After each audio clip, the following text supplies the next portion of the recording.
Welcome inorganic chemistry 1 ടോപ്പിക്കിനകത്ത് നമ്മുടെ ആദ്യത്തെ video ആണ് impurities and sources of impurities. So impurities in pharmaceutical പ്രൊഡക്ട്സിനെ പറ്റിയിട്ടാണ് നമ്മുടെ ഈ video. We are talking about impurity. So നമുക്ക് പറയേണ്ടത് എന്താണ് impurity, so what is impurity എന്ന കാര്യം നമുക്ക് പറയണം. രണ്ടാമത്തത് നമുക്ക് പറയേണ്ടത് ടൈപ്സ് ഓഫ് ഇംപ്യൂരിറ്റി ആണ്, എന്തെല്ലാം ടൈപ്പ് ഇംപ്യൂരിറ്റി ഉണ്ട് എന്ന് പറയണം. മൂന്നാമത്തത് ഇങ്ങനെ ഇംപ്യൂരിറ്റി ഉണ്ടായാൽ എന്താണ് പ്രശ്നം, എഫക്ട് ഓഫ് ഇംപ്യൂരിറ്റീസ്. ആൻഡ് നാലാമത്തതാണ് നമുക്ക് പ്രധാനമായിട്ടും പറയേണ്ടത് സോഴ്സസ്, എവിടെ നിന്നെല്ലാമാണ് ഈ ഇംപ്യൂരിറ്റീസ് കടക്കുക. ആൻഡ് ഇത് പറയുന്നതിന് ഏറ്റവും ആദ്യം നമ്മൾ പറയേണ്ടത് ഈ ഇംപ്യൂരിറ്റി ഇല്ലാതെ നമുക്ക് നടക്കുമോ എന്ന് ചോദിച്ചു കഴിഞ്ഞാൽ, so that is absolutely pure chemical compound എന്നൊരു സംഭവം നമുക്ക് കിട്ടില്ല. It's virtually impossible. Even analytical grade chemical substance ആയാൽ പോലും it may contain certain minute or traces of certain impurities. ആദ്യം നമുക്ക് ഇംപ്യൂരിറ്റി എന്താന്ന് പറയാം. ഇംപ്യൂരിറ്റി എന്ന് വെച്ചാൽ ഏതെങ്കിലും അൺഡിസയറബിൾ ഓർ അൺഡിസയേർഡ്, നമുക്ക് ആവശ്യമില്ലാത്ത,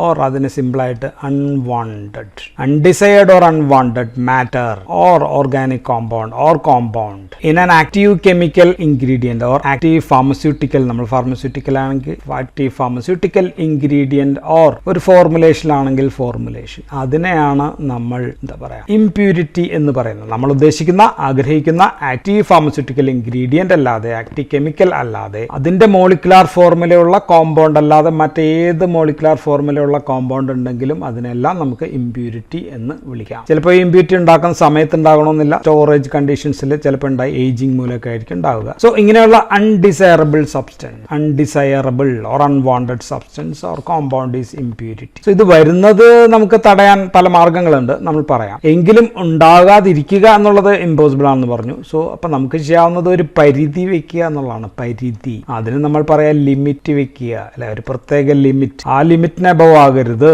എന്ന് നമുക്ക് വെക്കാം. പൂർണ്ണമായി ഇല്ലാതാക്കാൻ പറ്റില്ല. സോ സർട്ടൻ ലിമിറ്റിനും എബവ് ആണെങ്കിൽ, അതിന് മുകളിലാണെങ്കിൽ, ഇപ്പൊ ഇത് ലിമിറ്റ് ആണെങ്കിൽ അതിന് മുകളിലാണെങ്കിൽ നമ്മളപ്പോ എന്ത് വിളിക്കും? ദിസ് കോമ്പൗണ്ട് ഈസ് ഇംപ്യൂർ എന്നോ അല്ലെങ്കിൽ കണ്ടാമിനേറ്റഡ് എന്നൊക്കെ നമുക്ക് പറയാം. അപ്പൊ ഇനി ഇംപ്യൂരിറ്റി എന്ന് പറയുന്ന സബ്സ്റ്റൻസസ് ഏതെല്ലാമാണ്, ടൈപ്സ് ഓഫ് ഇംപ്യൂരിറ്റീസ് ആണ് നമുക്ക് പറയാനുള്ളത്. ഏതെല്ലാമാണെന്ന് വെച്ചാൽ നമുക്ക് മൂന്നാക്കാം. ICH ഗൈഡ് ലൈൻ പ്രകാരം നമുക്ക് മൂന്നാക്കിയാൽ, 1 ആദ്യത്തേത് ഓർഗാനിക് സബ്സ്റ്റൻസസ് ആയിരിക്കാം ഇംപ്യൂരിറ്റീസ്, ഓർഗാനിക് സബ്സ്റ്റൻസസ്. സോ ഇത് സിന്തസിസ്, പ്രൊഡക്ഷൻ തുടങ്ങിയ സമയത്ത്, അല്ലെങ്കിൽ even from the raw materials അവിടെ നിന്നൊക്കെ കയറുന്നതായിരിക്കാം. സോ ഇത് കണ്ടുപിടിക്കാൻ കുറച്ച് ബുദ്ധിമുട്ടാണ്, ഐഡന്റിഫൈ ചെയ്യാനും ബുദ്ധിമുട്ടാണ് ഓർഗാനിക് സബ്സ്റ്റൻസസ് എന്ന് പറയാം. രണ്ടാമത്തത് ഇനോർഗാനിക് ആണ്. ഇനോർഗാനിക് ആയിട്ടുള്ള കോമ്പൗണ്ട്സ് ഉണ്ടാവുന്ന മാനുഫാക്ചറിങ് പ്രോസസ്സിനിടയിൽ നിന്നോ സോൾവെന്റ്സിൽ നിന്നോ ഒക്കെ ആയിരിക്കാം. സോ ഇത് താരതമ്യേന കണ്ടുപിടിക്കാനായിട്ട് കുറച്ചും കൂടി എളുപ്പമാണ്. മൂന്നാമത്തത് സോൾവെന്റ്സ് ആയിരിക്കാം. സോൾവെന്റ്സിന്റെ residues or residuals of the solvent, all residual solvents തന്നെ ആയിരിക്കാം. മാനുഫാക്ചറിനിടയിലൊക്കെ ഉപയോഗിക്കുന്ന ഏതെങ്കിലും സോൾവെന്റ്സ്, അതിന്റെ കുറച്ച് ബാക്കിയൊക്കെ ഇതിനകത്തുണ്ട്. സോ ഇങ്ങനെയുള്ള മൂന്നെണ്ണമാണ് പ്രധാനപ്പെട്ട ദിസ് ഇംപ്യൂരിറ്റീസ് എന്ന് പറയാം. അപ്പൊ ഇങ്ങനെയുള്ള ഇംപ്യൂരിറ്റീസ് ഉണ്ടായാൽ എന്താണ് പ്രശ്നം, അതാണ് നമ്മുടെ മൂന്നാമത്തെ പോയിന്റ്. മൂന്നാമത്തെ പോയിന്റ് നമുക്ക് പറയാനുള്ളത്, ഇതുമൂലം ഏറ്റവും പ്രധാനപ്പെട്ടത് ടോക്സിസിറ്റി ഉണ്ടാക്കാം എന്നുള്ളതാണ്. Toxicity, these substances can become toxic. Okay, so may cause harm to health, നമ്മുടെ ശരീരത്തിന് ഹെൽത്തിന് ടോക്സിറ്റി ഉണ്ടാക്കാം. സോ ചിലപ്പോൾ ഒരു തവണ ഉപയോഗിക്കുമ്പോൾ ഒരു കുഴപ്പമില്ലായിരിക്കാം, തുടർച്ചയായി ലോങ് ടേം ഒക്കെ ഉപയോഗിക്കുമ്പോഴത്തേക്കും ഇത് നമുക്ക് ക്യുമുലേറ്റീവ് ആയിട്ട് അടിഞ്ഞു കൂടിയിട്ട് ടോക്സിറ്റി ഉണ്ടാക്കാം. സോ തുടർച്ചയായിട്ട് ഉപയോഗിക്കുന്ന മരുന്നുകൾ, അതൊക്കെ കഴിക്കുന്ന മരുന്നുകളിൽ ചിലപ്പോൾ സബ്സ്റ്റൻസ് അല്പം കൂടിയ ഉയർന്ന അളവിൽ പോലും നമുക്ക് സ്വീകാര്യമായിരിക്കില്ല. ഇപ്പൊ മരുന്ന് ഒറ്റ തവണ നമ്മൾ കഴിക്കുന്നുള്ളൂ എങ്കിൽ ചില മരുന്നുകൾ ഒറ്റ തവണ ആകെ കഴിച്ചാൽ മതി, അല്ലെങ്കിൽ അങ്ങനെയൊക്കെയുള്ള പ്രശ്നങ്ങൾക്ക് ചിലപ്പോൾ ഈ ലെവൽ നമുക്ക് കുറച്ചും കൂടി ഉയർത്തി വെക്കാം. So toxicity depends upon the usage period also. So അപ്പൊ അതിന്റെ പല പാരാമീറ്റർ ഉണ്ട്. സോ അങ്ങനെ ടോക്സിറ്റി ഉണ്ടാക്കാം എന്നുള്ളതാണ് ഒരു കാര്യം. രണ്ടാമത്തെ പ്രശ്നം, ഈ മരുന്നിന്റെ ഫിസിയോ കെമിക്കൽ പ്രോപ്പർട്ടീസ്, അതിന്റെ ഫോർമുലേഷനെ ബാധിക്കും. സോ ഫിസിയോ കെമിക്കൽ പ്രോപ്പർട്ടീസിനെ ബാധിക്കാം. അതുമൂലം ഫോർമുലേഷൻ, നമ്മൾ മരുന്ന് അങ്ങനെ തന്നെ അല്ലല്ലോ കഴിക്കുന്നത്, ഒരു ഫോർമുലേഷൻ ആയിട്ടാണ് കഴിക്കുക, അതിനെ ബാധിക്കാം. മൂന്നാമത്തെ പ്രശ്നം, ഇംപ്യൂരിറ്റി ക്യാൻ കോസ് ഇൻകോമ്പാറ്റബിലിറ്റി. നമ്മൾ ഉദ്ദേശിക്കുന്ന ഫലം ചിലപ്പോൾ ഉണ്ടാക്കണമെന്നില്ല. ഇൻകോമ്പാറ്റബിലിറ്റി വിത്ത് എക്സിപ്പിയൻസ്, കൂടെ ചേർക്കുന്ന സാധനങ്ങളൊക്കെ ആയിട്ട് പ്രശ്നങ്ങൾ, ആക്റ്റീവ് ഇൻഗ്രീഡിയന്റ് ആയിട്ട് ഇൻകോമ്പാറ്റബിൾ ആകാം. അല്ലെങ്കിൽ നാലാമത്തെ പ്രശ്നം എന്ന് വെച്ചാൽ മരുന്നിന്റെ ഷെൽഫ് ലൈഫ് കുറയ്ക്കും, ഷെൽഫ് ലൈഫിൽ ഇടപെടാനായിട്ട്. സോ ഇങ്ങനെ പല പ്രശ്നങ്ങളുണ്ടാകാം. ഇതെല്ലാം നോക്കിയിട്ടാകും നമ്മൾ ഇംപ്യൂരിറ്റി എത്ര വേണം, പരിധി എത്ര ആയിരിക്കണം എന്നൊക്കെ സാധാരണ നമ്മൾ നിശ്ചയിക്കും. അപ്പോൾ ഇനി നാലാമത്തെ പോയിന്റ് നമുക്ക് പറയാനുള്ളത്, what are the sources, impurities കടന്നുകൂടാനുള്ള സോഴ്സസ് എവിടെ നിന്നെല്ലാമാണ് എന്ന് നോക്കാം. നമുക്ക് പ്രധാനമായിട്ടും 4 സോഴ്സസ് പറയാം, 4 ഹെഡിങ് നമുക്ക് പറയാം. 1 ഫ്രം ദ റോ മെറ്റീരിയൽസിൽ നിന്ന് ആയിരിക്കാം. രണ്ടാമത്തത് സോഴ്സ് അതിന്റെ മാനുഫാക്ചറിങ് പ്രോസസ് ആയിരിക്കും. മാനുഫാക്ചറിങ് പ്രോസസ്, ആ പ്രോസസ്സിന്റെ പ്രശ്നങ്ങൾ, മെത്തേഡ്, അങ്ങനെയൊക്കെ ആയിരിക്കാം. മൂന്നാമത്തത് മാനുഫാക്ചറിങ് ഇടയിലുള്ള മാനുഫാക്ചറിങ് ഹസാർഡ്സ് മൂലമായിരിക്കാം. നാലാമത്തത് may be because of instability. So ഇങ്ങനെയുള്ള 4 ഹെഡിങ്ങിൽ നമുക്ക് ഡിസ്കസ് ചെയ്യാം. നമുക്ക് ഓരോന്നോരോന്നായിട്ട് നോക്കാം. ആദ്യത്തേത് റോ മെറ്റീരിയൽ ആണ്. നമ്മളൊരു പ്രോഡക്റ്റ്, ആക്റ്റീവ് ഫാർമസ്യൂട്ടിക്കൽ ഇൻഗ്രീഡിയൻറ്റ് ഉണ്ടാക്കാനായിട്ട് ഉപയോഗിക്കുന്ന അടിസ്ഥാന വസ്തുക്കളാണല്ലോ റോ മെറ്റീരിയൽ. ഇപ്പോൾ ഉദാഹരണം, നോൺ ഫാർമസ്യൂട്ടിക്കൽ ഉദാഹരണം പറഞ്ഞാൽ ഐസ്ക്രീം ഉണ്ടാക്കാൻ പാല് വേണം, പഞ്ചസാര വേണം, എമൽസിഫയേഴ്സ് എല്ലാം റോ മെറ്റീരിയൽസ് ആണ്. ചായ ആണെങ്കിൽ പാല്, തേയില, വെള്ളം, പഞ്ചസാര. സോ ഇതെല്ലാമാണ് റോ മെറ്റീരിയൽസ്. സോ അതേപോലെ ഫാർമസ്യൂട്ടിക്കൽ കോമ്പൗണ്ട് ഉണ്ടാക്കാനുള്ള റോ മെറ്റീരിയൽസിൽ നിന്നായിരിക്കാം ഈ ഇംപ്യൂർ സാധനങ്ങൾ കടന്നുകൂടുക. So sources can be plant, ചെടികളിൽ നിന്നായിരിക്കാം നമ്മൾ സോഴ്സ് എടുക്കുക. മിനറൽ സോഴ്സസ് ഉണ്ട്, അനിമൽ സോഴ്സസ് നമ്മൾ ഉപയോഗിക്കാം. ഇൻസുലിൻ, മൈക്രോബിയൽ സോഴ്സസ് വലിയൊരു സോഴ്സ് ആണ് microbial sources, or even synthetic compound. നേരത്തെ ഉണ്ടാക്കി വെച്ചിട്ടുള്ള സിന്തറ്റിക് കോമ്പൗണ്ട്സ് പുതിയ കോമ്പൗണ്ട്സ് ഉണ്ടാക്കാനായിട്ട് സോഴ്സ് ആയിട്ട് ഉപയോഗിക്കാം. അതിൽ തന്നെ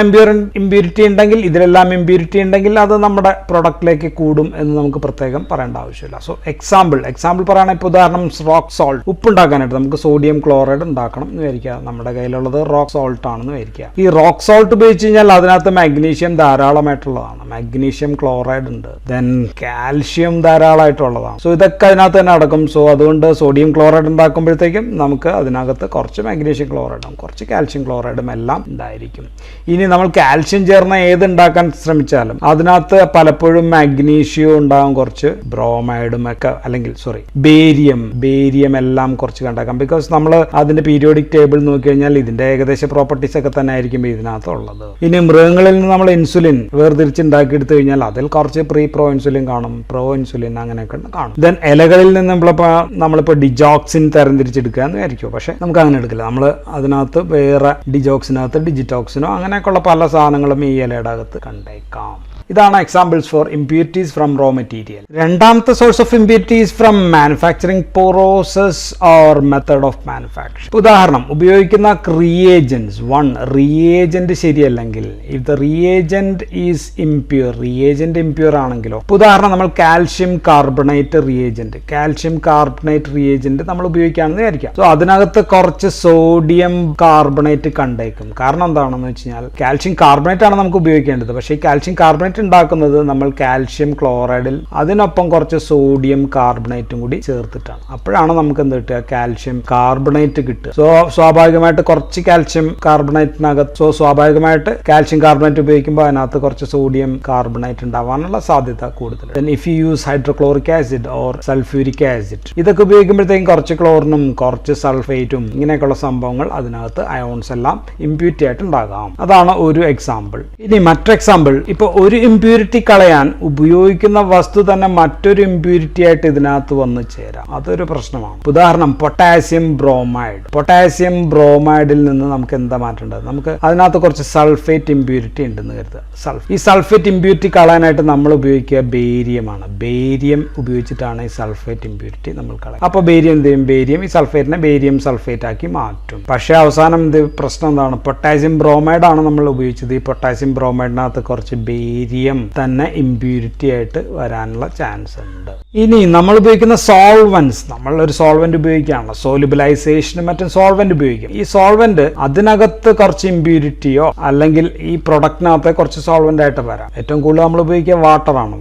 വെള്ളമാണ് ഏറ്റവും വലിയ കൂടുതലായിട്ട് ഉപയോഗിക്കുന്ന സോൾവെന്റ്. ഇപ്പൊ ഡിസ്റ്റിൽഡ് വാട്ടർ ആണെങ്കിൽ ഓക്കെ, അതിനകത്ത് മിക്കവാറും പ്യൂർ ആയിരിക്കും, പക്ഷെ വില കൂടുതലായിരിക്കും. നമ്മൾ ചിലപ്പോൾ ഡീമിനറലൈസ്ഡ് വാട്ടർ ഉപയോഗിക്കുകയാണെങ്കിൽ, ഡീമിനറലൈസ്ഡ് വാട്ടർ ആണെങ്കിൽ അതിനകത്ത് കുറച്ച് ഓർഗാനിക് ഇംപ്യൂരിറ്റി കണ്ടേക്കാം. സോഫ്റ്റ് വാട്ടർ ആണെങ്കിൽ കുറച്ച് സോഡിയവും കുറച്ച് ക്ലോറിനും കൂടുതലായിട്ട് ഉണ്ടാക്കാം. ടാപ്പ് വാട്ടർ, പൈപ്പ് വാട്ടർ നമ്മൾ ഉദ്ദേശിക്കുന്നത് പല സാധനങ്ങളുള്ളതാണ്. കാൽഷ്യം, മാഗ്നീഷ്യം, സോഡിയം ഇങ്ങനെയുള്ള സാധനങ്ങളൊക്കെ ഉണ്ടായിരിക്കും. ഇപ്പോൾ എത്തനോൾ ആണ് നമ്മൾ ഉപയോഗിക്കുകയാണെങ്കിൽ അതിനകത്ത് കുറച്ച് അപൂർവമായിട്ട് കുറച്ച് മെത്തനോൾ ചിലപ്പോൾ ഉണ്ടായേക്കാം. ഇനി നാലാമത്, നമ്മൾ കെമിക്കൽസ് ഉണ്ടാക്കുന്നത് കെമിക്കൽ റിയാക്ഷൻ വഴിയാണ്. നാലാമത്തെ കേസ്, ഫോർത്ത് കേസ്. ഒരു കെമിക്കൽ ഉണ്ടാക്കാൻ ഇപ്പൊ എ ഉണ്ടാക്കുമ്പോഴത്തേക്കും ഡയറക്റ്റ് ബി ആയിട്ട് മാറണമെന്നില്ല.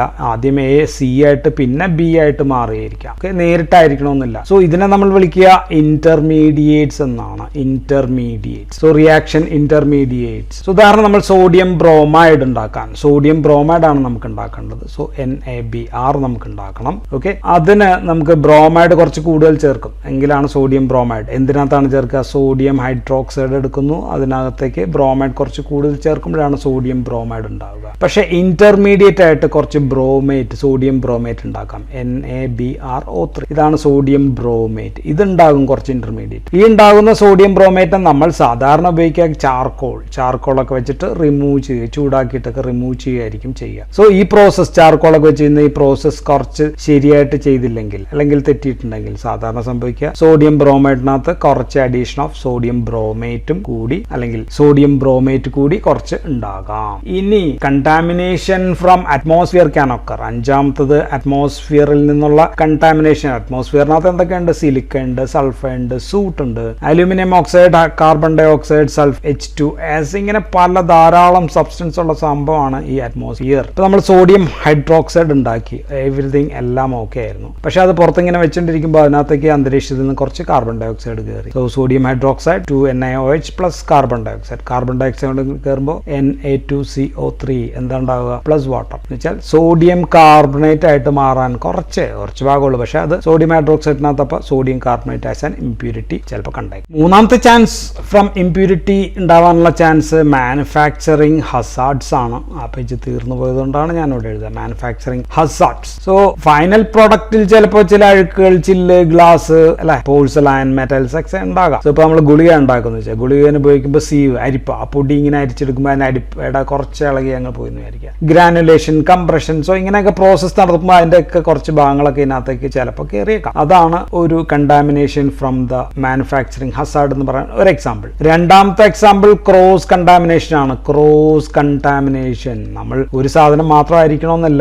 ഒരു കമ്പനിയിൽ പ്രൊഡക്റ്റ് ആയിട്ട് പല സാധനങ്ങളും ഒരേ സമയത്ത് ഉണ്ടാക്കും. സോ മാറിപ്പോകാം, പാക്കിംഗ് മാറിപ്പോകാം, ഉപയോഗിക്കുന്ന വെസൽസ് അങ്ങോട്ടും ഇങ്ങോട്ടും മാറിപ്പോകാം, കണ്ടാമിനേഷൻ സാധ്യത അങ്ങനെയൊക്കെ ഉണ്ട്. അപ്പോൾ ക്രോസ് കണ്ടാമിനേഷൻ. ദെൻ മൂന്നാമത്തത് contamination by microbes. Microbial contamination സാധാരണ വരിക ലിക്വിഡ്സിലാണ്. ലിക്വിഡ് നേച്ചർ ആയിട്ടുള്ള സംഭവങ്ങളിലൊക്കെ ബാക്ടീരിയ, ഫംഗൈ അങ്ങനെയൊക്കെയുള്ള സംഭവങ്ങളൊക്കെ ഉണ്ടാക്കാം. ബാക്ടീരിയ, ഫംഗൈ അങ്ങനെയൊക്കെയുള്ള കണ്ടാമിനേഷൻ. ലാർജ് വോളിയം പാരൻട്രൽസ് ഉണ്ടാക്കി കഴിഞ്ഞാൽ അതിനകത്ത് പൈറോജൻസ് എന്ന് പറയുന്ന സാധനങ്ങളുണ്ട്, പനിയൊക്കെ ഉണ്ടാക്കുന്ന സാധനങ്ങൾ, കണ്ടാമിനേഷൻ അല്ലെങ്കിൽ ഉണ്ടാകാം. ദെൻ അലിയിക്കുമ്പോൾ ശരിയായിട്ട് അലിയാതെ കിടക്കുകയായിരുന്നു. ഇപ്പോൾ ക്രിസ്റ്റലൈസേഷൻ ഒക്കെ നടത്തുകയാണെങ്കിൽ അത് ക്രിസ്റ്റലൈസേഷൻ ഒക്കെ സംഭവിച്ച് പ്രോഡക്റ്റ് ഡാമേജ് ഉണ്ടാകാം. സോ ഇതും ഭാവിയിൽ കണ്ടാമിനേഷൻ സാധ്യതയൊക്കെ വർദ്ധിപ്പിക്കാവുന്ന സംഭവമാണ്. ദെൻ പാക്കേജിങ് ശരിയായിട്ട് ശ്രദ്ധിച്ചില്ലെങ്കിലോ അവിടെയും എറേഴ്സ് ഉണ്ടാകാം. ഒരേപോലുള്ള പ്രോഡക്റ്റ് രണ്ടെണ്ണം ഒരേ പാമോക്സിലും ആംബിസിലും രണ്ടും ഉണ്ടാക്കുകയാണെന്ന് ഒരേപോലുള്ള പൊടിയായിട്ടായിരിക്കും ഇരിക്കുക, അതിനകത്തേക്കൊക്കെ മാറിപ്പോകും. ചിലത് അങ്ങോട്ട് സൈസ്, ഷേപ്പ് ഇങ്ങനെയൊക്കെയുള്ള സെയിം ആണെങ്കിൽ, കളറൊക്കെ സെയിം ആണെങ്കിൽ ലേബലിംഗ് സമയത്ത് ലേബൽ മാറിപ്പോകുന്നതും നമുക്ക് പ്രോഡക്റ്റിൽ പ്രശ്നങ്ങൾ ഉണ്ടാക്കാം. ഇതെല്ലാം മാനുഫാക്ചറിങ് ഹസാർഡാണ്. ദെൻ നാലാമത്തെ ഒരു ഫേമസ് എക്സാമ്പിൾ, ഇപ്പോൾ ഉദാഹരണം നമ്മൾ ഒരു സംഭവം ഉണ്ടാക്കാനായിട്ട് ആ ഏരിയ നമ്മൾ സ്റ്റെറിലൈസ് ചെയ്യാന്നായിരിക്കാം. സ്റ്റെറിലൈസ് ചെയ്യാനായിട്ട് ചിലപ്പോൾ നമ്മൾ എത്തിലിൻ ഓക്സൈഡോ അങ്ങനെയൊക്കെയുള്ള ഫോർമാൽഡിഹൈഡ് ഒക്കെ ഉപയോഗിച്ചിട്ടാണ് ആ റൂം സ്റ്റെറിലൈസ് ചെയ്യുന്നതായിരിക്കാം. സോ നമ്മൾ പ്രൊഡക്റ്റ് ഉണ്ടാക്കുമ്പോൾ അതിൽ നിന്ന് ഫോർമാൽഡിഹൈഡ് പോലുള്ള സാധനങ്ങൾ നമ്മുടെ പ്രൊഡക്റ്റിനകത്ത് വരാം. ഉദാഹരണം ചില ഈ കൊച്ചുകുട്ടികളിലൊക്കെ ഉപയോഗിക്കുന്ന ബേബി പൗഡേഴ്സ് ഒക്കെ അമേരിക്കയിലൊക്കെ നിരോധിച്ചായിട്ട് കണ്ടത് ഇങ്ങനെയുള്ള കണ്ടാമിനേഷൻ മൂലമാണ്. സോ അങ്ങനെയും പ്രശ്നങ്ങളൊക്കെ ഉണ്ടാക്കും. ഇനി അവസാനത്തെ chance is from instability of the product instability മൂലവും നമുക്ക് ഇംപ്യൂരിറ്റീസ് ഉണ്ടാകാം. സോ നമ്മൾ പ്രൊഡക്റ്റ് ഉണ്ടാക്കുന്ന പല കെമിക്കൽ ഇൻസ്റ്റെബിലിറ്റീസ് ഉണ്ടാകാം. പ്രോസസ്സിൽ ഉപയോഗിക്കുന്ന സ്റ്റെപ്സ് അല്ലെങ്കിൽ കാറ്റലിസ്റ്റ്സ് നമ്മൾ ഉപയോഗിക്കും. ദെൻ അതിപ്പോൾ ഉദാഹരണം ലൈറ്റ് ആയിരിക്കാം അല്ലെങ്കിൽ മെറ്റൽസ് ആയിരിക്കാം. സോ ഇങ്ങനെയൊക്കെ ഉപയോഗിക്കുന്ന പ്രൊഡക്ഷൻ ഉപയോഗിക്കുന്ന സംഭവങ്ങളൊക്കെ പലപ്പോഴും ഫിസിക്കൽ ആൻഡ് കെമിക്കൽ ഇൻസ്റ്റെബിലിറ്റി ഉണ്ടാക്കാം. So physical instability, physical property, ഇപ്പോൾ ക്രിസ്റ്റലൈസേഷൻ, ഷേപ്പ് അല്ലെങ്കിൽ സെഡിമെന്റേഷൻ, അത് കട്ട പിടിക്കുക. ഒരു പ്രൊഡക്റ്റ് ഇങ്ങനെ ഉണ്ടാക്കി വെച്ചാൽ അടിവശത്ത് കട്ട പിടിക്കുന്നതിന് പല പേരുകളൊക്കെ നമ്മൾ ഉപയോഗിക്കും. ഓക്കെ. ദെൻ നിറം മാറൽ, അതിന്റെ നിറം മാറാം.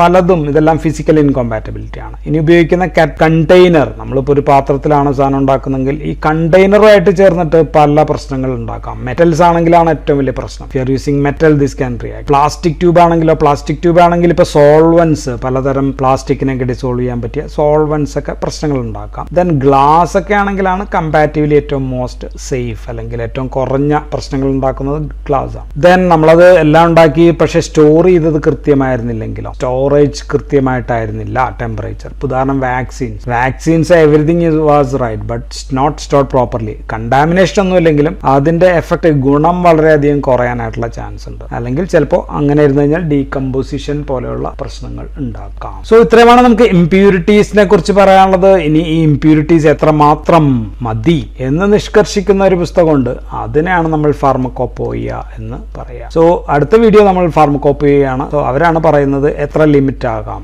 ഈ സംഭവം അല്ലെങ്കിൽ ഇംപ്യൂരിറ്റി ഇത്രയും മതി എന്നൊക്കെ നിശ്ചയിക്കുന്നത്. നമ്മുടെ ഒഫീഷ്യൽ ആയിട്ടുള്ള ബുക്കാണ്. അതിനാണ് നമ്മൾ ഫാർമക്കോപ്പിയ എന്ന് പറയും. So that will be our second video. Thank you for watching.